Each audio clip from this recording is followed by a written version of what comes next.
This is Omnivore Presents SciDish, a podcast from the Institute of Food Technologists. In each episode, we take a deeper dive into a single topic shaping the future of food.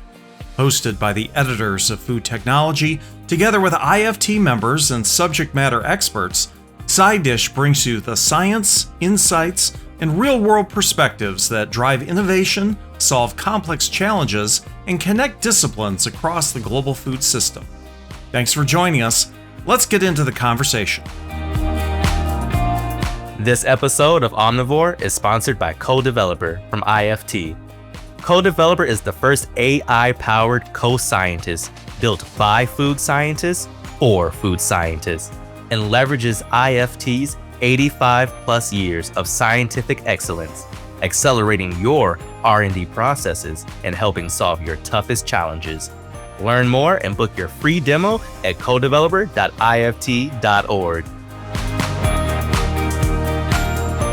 Welcome to the Omnivore Presents SciDish podcast, where we offer a deeper dive into the science, trends, challenges, and innovations shaping our food system. I'm your host, Julie Larson-Brisher, Food Technology Magazine's Science and Technology Editor, and today we're diving into a topic that directly impacts every plate and pantry across the country: food safety. In the past several months, we've seen a sharp uptick in food recalls affecting everything from leafy greens to frozen meals.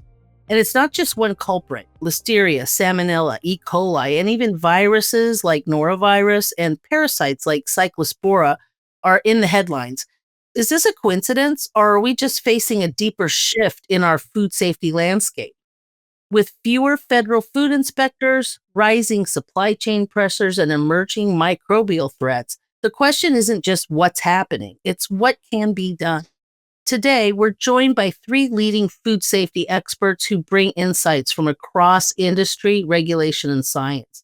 We'll explore why these recalls are happening, what risks might be looming, and what businesses can do to strengthen resilience, even in a time of regulatory gaps and economic volatility.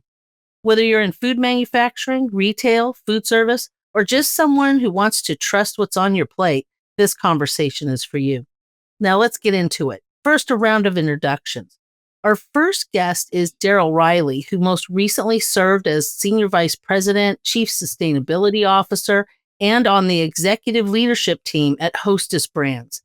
He's a member of IFT's board of directors. Daryl's industry experience also includes roles as Senior Vice President of Quality, Food Safety, R&D, and Consumer Affairs with Hostess. As Vice President, R&D, Quality and Innovation twice at Kraft Foods, and earlier in his career was Vice President, Research, Quality, and Technology at the Kellogg Company. Daryl was also president of Total Food Safety Management, a quality and food safety consulting firm assisting small to medium-sized food companies build their quality and food safety culture. Welcome, Daryl. Hey, thanks so much, Julie. I'm glad to be part of this distinguished panel and offer any insights appropriate. We're also happy to welcome Robin Forgey, Assistant General Merchandise Manager, Food Safety and Quality Assurance, Global Sustainability and Compliance with Costco Wholesale. Robin establishes global product quality and food safety policies, ensuring vendor compliance, and develops regulatory compliance programs for company facilities, and creates tracking systems to monitor vendor adherence for the multinational warehouse club retailer. She also oversees routine product quality and safety testing, as well as vendor and facility auditing. She serves on multiple committees working to improve food safety, including the Alliance to Stop Foodborne Illness and the Leafy Greens Food Safety Coalition. Welcome, Robin. Hi, Julie. Thank you so much for having me here today. I'm looking forward to chatting with everybody. It's great to see you.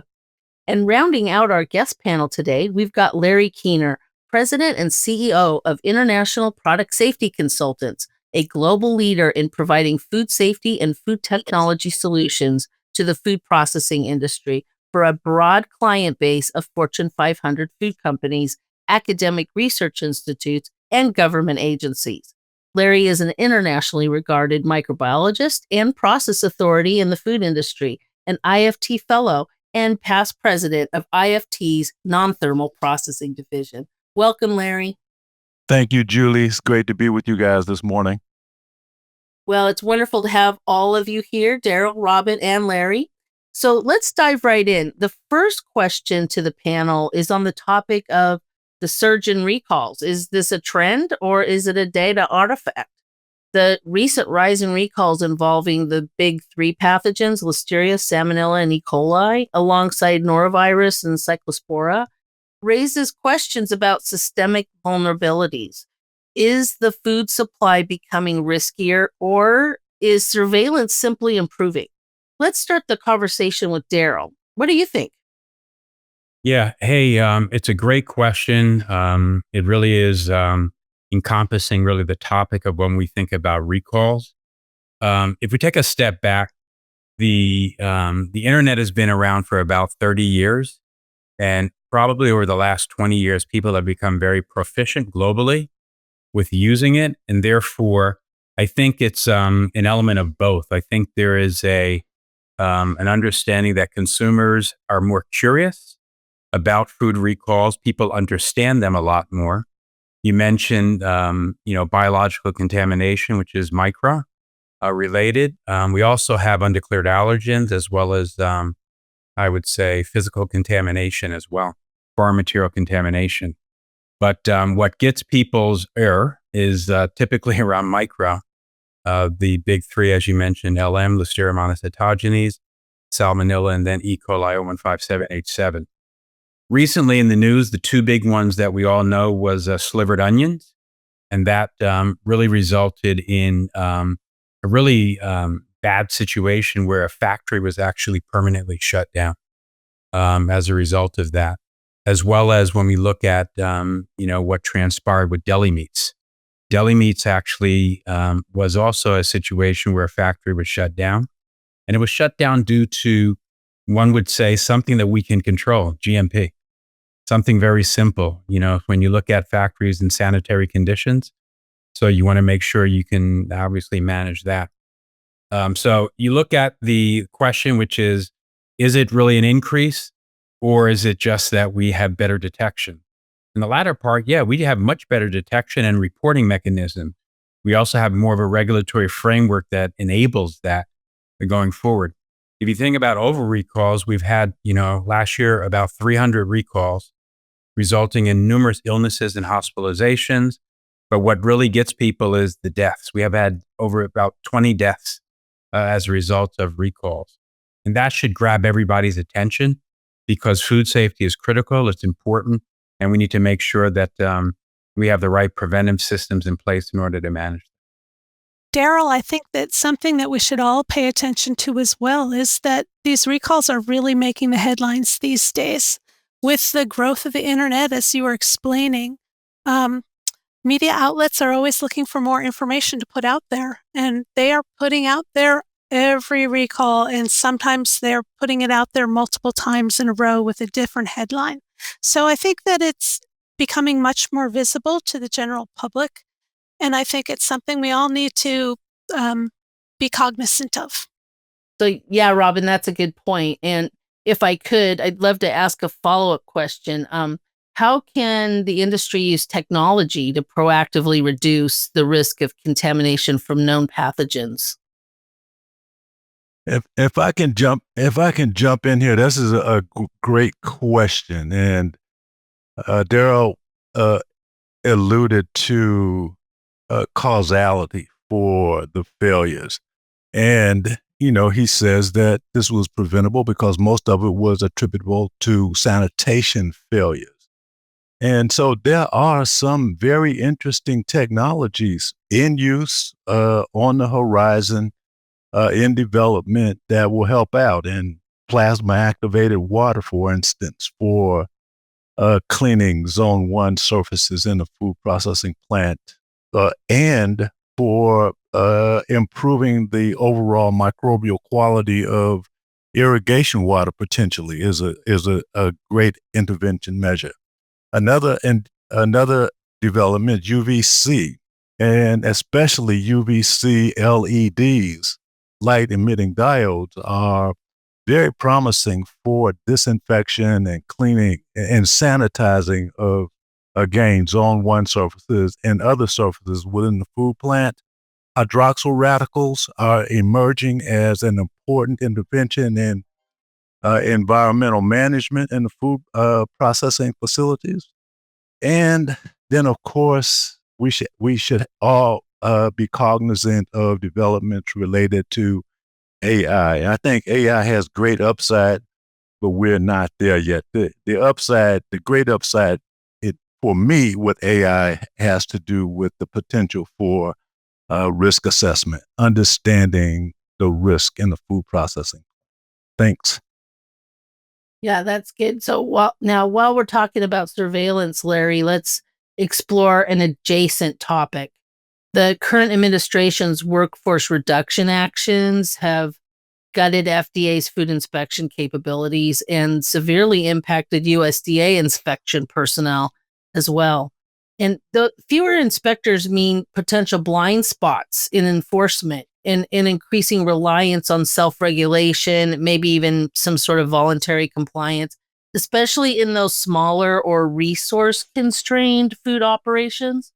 So, Larry, I'll just start with you as what systems can be implemented by industry internally to maintain safety standards in the absence of regular inspection? It's a very interesting question, and as usual, a complicated question. There's no simple solution. I was asked a similar question at a conference last week, and about this paucity of inspections and fewer inspections. Well, I said that this is, in my opinion, this is probably overrated in the first instance. Let's take the case of the deli meats, for example. Remember, those deli meats were manufactured under continuous inspection from FSIS. That meant that there was veterinarian representatives from the U.S. Department of Agriculture on site at all times when this product was being met. Yet we still had this great disaster and great harm done to public health. So, but to get to answer your question more specifically, look, it's tried and true, the kinds of things that the industry can implement. HACCP's been around for 50 years. It's still emerging in some sectors of the food industry, but hazard analysis and critical control points, when properly done, is a good strategy. And I call it environmental management. A lot of people call environmental monitoring. So you watch it. I said you need to manage it. Environmental management is also increasingly important to protecting and preserving the public health and the so-called prerequisite programs. And I call them so-called because these are the fundamentals. These are the blocking and tackling fundamentals of food safety, GMPs, good hygienic practices, good agricultural practices. And on the point of inspections, rigorous, objective self-inspections will play a role going forward.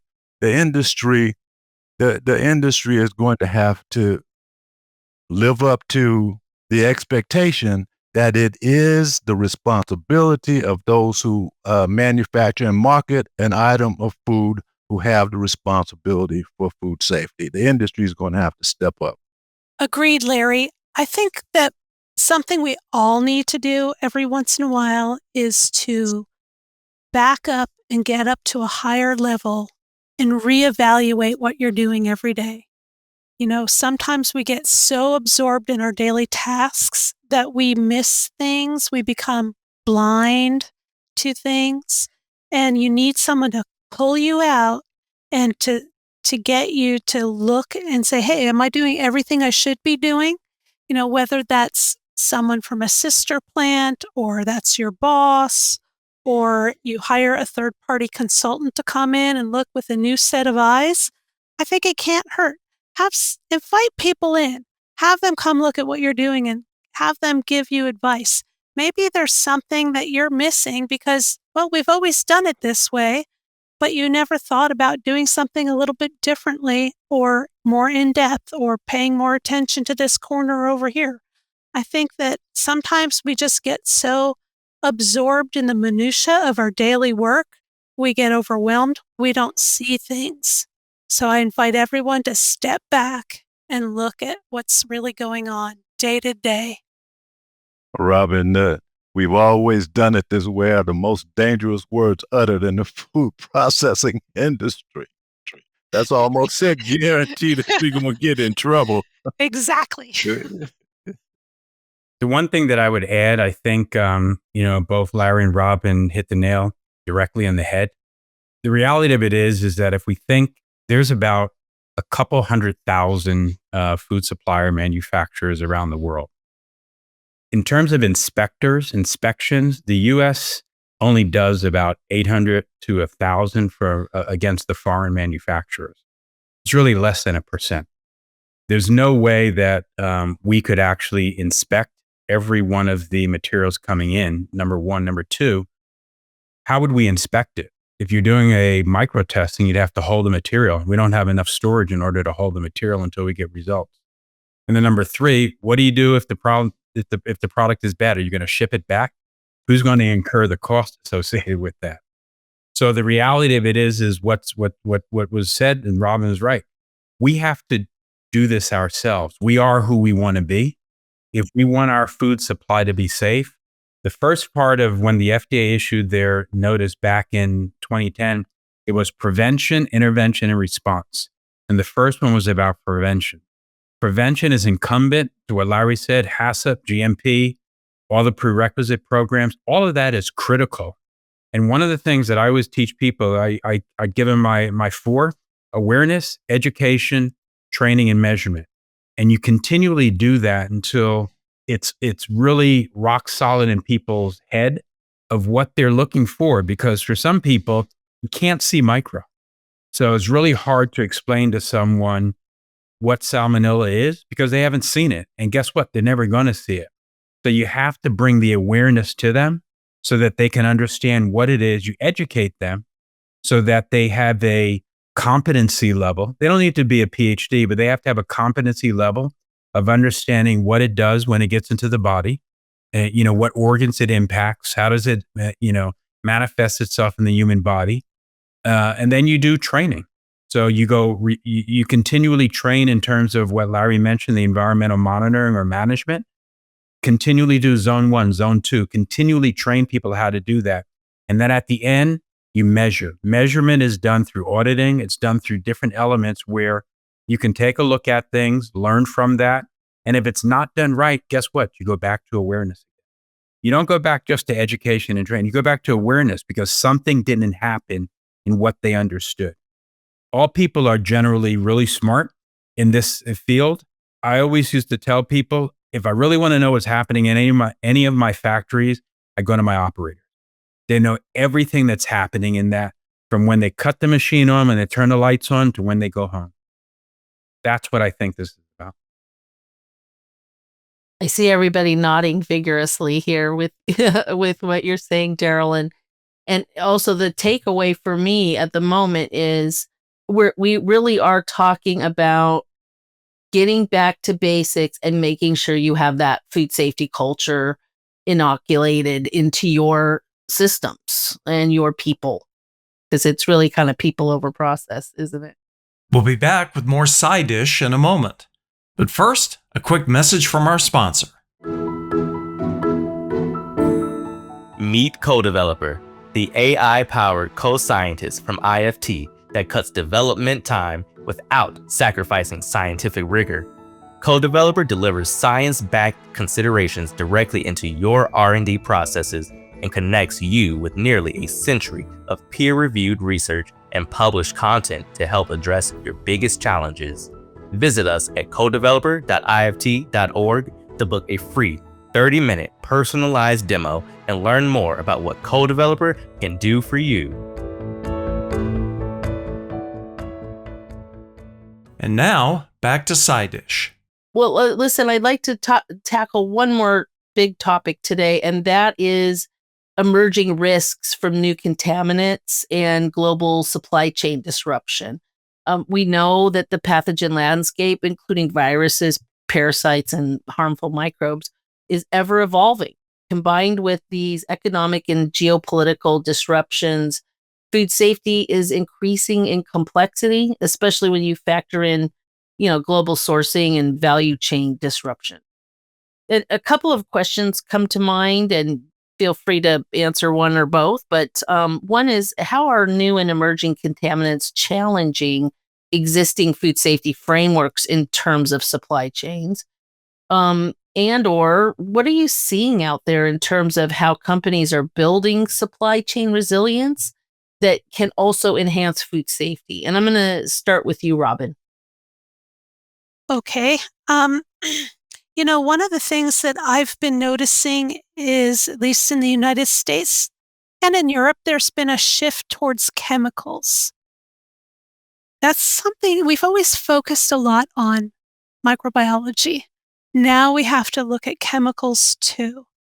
And then when you start adding in the changes that are happening as companies try and become more sustainable, they're changing packaging. And that can lead to a lot of things that we've never really thought about before. You're using a lot more recycled packaging. Does it have heavy metals in it? What kind of contaminants does it have? Does it transfer to the food? Things like that we've never thought about. Does this new fancy packaging contain an allergen, or does it have the same type of oxygen barrier that previous packaging had? So I think there's a big learning curve for all of us. And then when you add in the fact that companies are now starting to source their materials in countries that maybe we haven't gotten products from before. And there can be all sorts of different geopolitical realities. There can be different fraud types of things. There can be whole different cultures. It's hard to go over to the other countries and actually walk these plants and see what's going on. I think that we have a lot of challenges to keep things from getting boring in the next 10 years, and lots of things to look at. Every once in a while, someone will come to me and say, I'm going to bring this in and it's coming from country X. And my eyes get big. I'm like, are you sure? Really? But I realize that maybe I don't know anything about that country and I'm just making an assumption, so I need to take the time to go and educate myself and learn more about it and collect all the documents and learn more about that facility as easily as I can. That's where I'm at with my challenges. If I can jump in there again, I think, Robin, this is good. In a past life, my food safety and regulatory teams were the tip of the spear in opening new supply chains in very underdeveloped parts of the world. And so that meant that we spent lots of time on airplanes and on the ground in countries where, the infrastructure wasn't really there to support food safety assurance.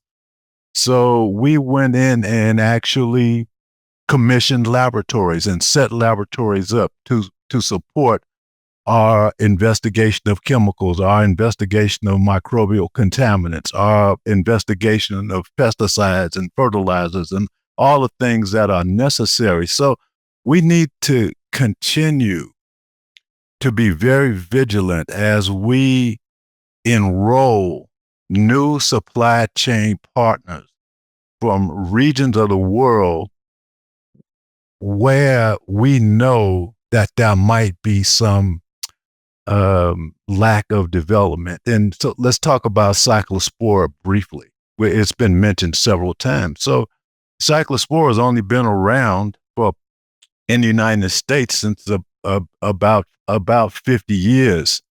And now it's reaching endemicity. We're finding it in leafy greens, broccoli, fruits and vegetables, and we can never adequately do traceback studies to find out where it's coming from. We know that it was introduced into the country from Papua New Guinea, from Haiti, from other regions of the world. So when you extend and project your supply chains into new regions of the world, you have to be cognizant and understand that there might be new challenges and make the appropriate compensations. Food safety science is a very complicated subject. It's not something that should be undertaken by the faint of heart or those who are not properly educated in the science. Well said, Larry. Well said. One other thing I would add to where Robin was going, something recent just happened. So last week, I think on Tuesday and Wednesday, the health secretary issued something called the MAHA report, which is Make America Healthy Again. In one of the sections in the report, it deals with the emergence of chemicals in the environment, some of which, to Robin's point, is entering into our food streams.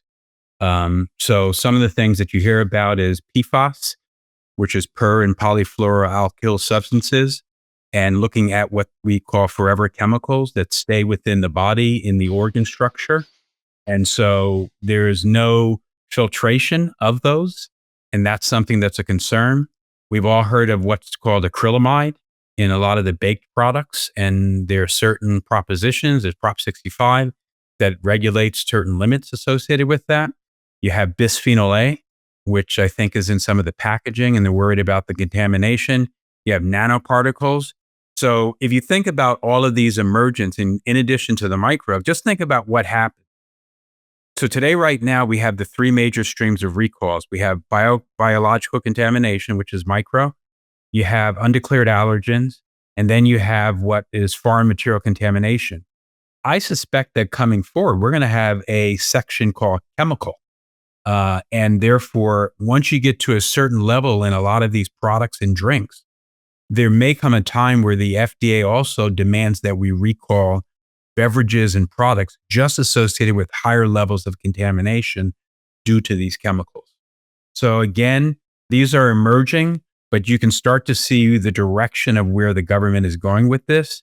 And this is something that the food industry really has to take note of and make sure that we're looking at all these pesticides, herbicides, insecticides, and all the raw materials, because a lot of times those are not destroyed through any of the heating treatments or through some of the mechanism that we're using. So last question. I'd like to ask each of you, what's one tip or piece of advice that you think food and beverage businesses can do to strengthen their resilience in terms of food safety?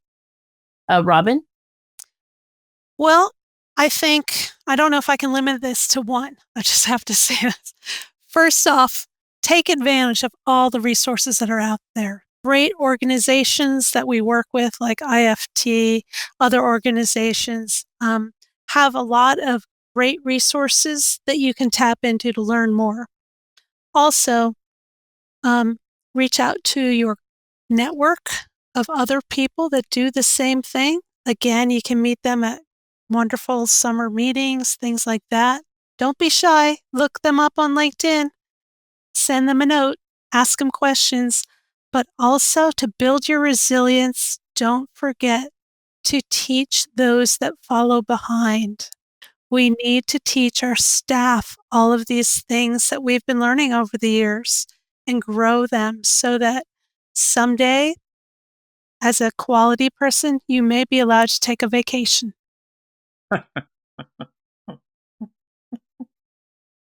Great. How about you, Daryl? What's your tip? I really want vacation. I think I got my vacation when I retire. So I think the three areas is I'm going to probably repeat some of the things that Robin and Larry said. I think the first area is leveraging technology and sort of the digital aspect of where we are today. We hear this thing about blockchain. I think blockchain works for companies that can afford to manage a digital infrastructure if you go back from all the raw materials. So that would be number one. Number two, I think you may have mentioned it, even Robin, this is really the culture. It's the most important aspect of any food area is really making sure that the culture of your organization, again, is aware, is educated, trains and measures food safety, and continually builds and educates. I love what you said in terms of building your staff. It's so important that the learning is not left out of the door when you leave, because these folks need to continue producing on and on. And then the last one is, I think Larry mentioned, was about, I would say, conducting competitive assessments and audits. That's done internally. You need to have a tough audit. It reminds me, I had a really, really tough audit. I did not make a lot of friends, but during the time period that we had the audits, we were really good. And so sometimes you need to look at yourself in the mirror and ethically say, are you here to really make sure you're protecting the company and consumers, or are you here to protect your friends? And sometimes you have to make those tough decisions. And so it's already all been said, thanks to Robin and Daryl's eloquence. But vacation, yeah, that would be good. I haven't had one of those in a very long time. And actually, some time ago, I was invited to speak out in Korea, and the title of that paper I will always remember. It was called "Food Safety Never Takes a Holiday," and I think that that's true. We need to understand that every day that we go to work and load up a line to manufacture an article of food, that there is a lot of science that needs to be brought to bear on that production line in that facility to ensure that the end products coming off that line are safe for human consumption and will not do damage to the public health.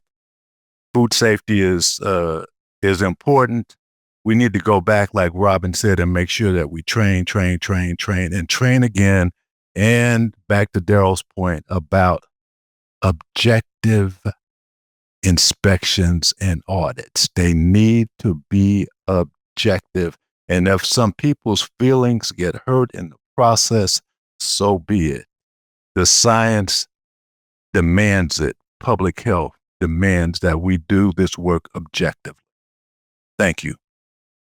Well, well said, all of you. And I really want to thank you guys for sharing your insights with our listeners today on SciDish. Daryl, Robin, Larry, you guys are food safety superstars. And listeners, IFT First annual event and expo is just around the corner, July 13th to 16th, 2025 at McCormick Place in Chicago. There's loads of great content in our conference food safety track, including the session on July 15th, Why Are Food Recalls Still So Common?, featuring subject matter experts, including Cindy Jang of Food Safety Global and McDonald's, Jennifer McIntyre of Food Safety Strategy Consulting, and Peter Bigg, Chief Quality and Food Safety Officer with Global Food Service and Ingredient Supplier Leon Magnus. There's still time to register at iftevent.org, and we hope to see you there in Chicago. Thanks again, everybody. Thank you to our sponsor for this episode, CoDeveloper, your AI-powered co-scientist from IFT. To experience CoDeveloper's game-changing R&D capabilities for yourself, visit us online at codeveloper.ift.org and book your custom demo today.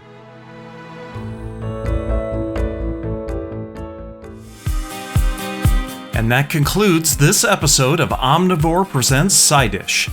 Thanks again to our guests for another amazing discussion. SciDish is produced by the Institute of Food Technologists and the editors of Food Technology magazine. To learn more about IFT and how we convene global food system professionals to advance the science of food, visit ift.org. If you're not already a member, head to ift.org/membership to find your place in the IFT community. For more insights, ideas, and innovation, check out our sister podcast, Omnivore, on the News and Publications page of ift.org. Join us again next month for another timely discussion. This is Omnivore Presents SciDish.